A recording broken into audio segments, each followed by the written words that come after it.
好，咁跟住開咗蓋之後咧，咁啊剛才就爛咗一邊啦，但係都比想象中好噶啦嚇。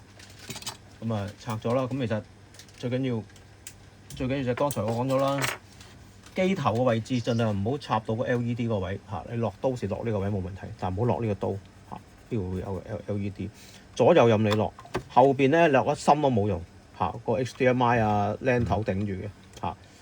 咁主要你見到有啲倒扣位咧，同啲窿咧卡死咗，落塊片內咧就係希望咧掙開咗佢，等個扣同個窿咧分離咗嘅嚇。咁跟住你落刀一撬就開到啦嚇。咁炒第一關啦，咁第二關就係升批啦。咁其實要預兩支升批，有一支 T5 咧 T6 嘅嚇 T5 T6 啊鬆細嗰兩個螺絲嘅 T6 大嗰5口螺絲嚇。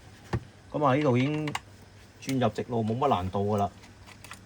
咁我就建議大家揀升批嘅時候揀啲梗頭啦嚇，呢啲我哋一支過啲梗頭，就唔好揀嗰啲鎖匙扣型嗰啲，即係一把裏邊有20幾把嘅轉嗰啲咧，你發唔到力嚇。雖然呢啲啊仲用一次嚇，但係就唔好揀嗰啲，因為嗰啲就比較細把同埋難發力嚇。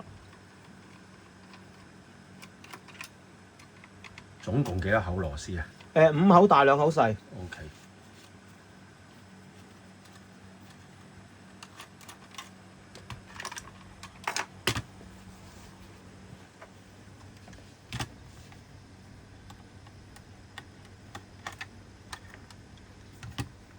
好啦，大嘅用完嚇，咁而家用 T5 嗰把細嗰2口螺絲。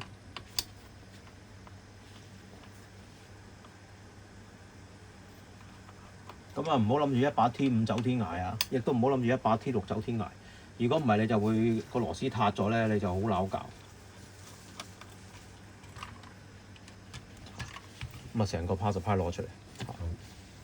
咁啊，都講解翻啦。落片嗰陣時，呢啲位唔好落啦。如果唔係你一插落去咧，你成個 remote sensor 爛㗎嚇，所以呢個位唔落得刀嘅嚇，落呢啲位咯嚇，落呢啲位咯，呢啲位落得咯嚇，呢個落得係咁深頂住啦嚇，左右任你落咯嚇。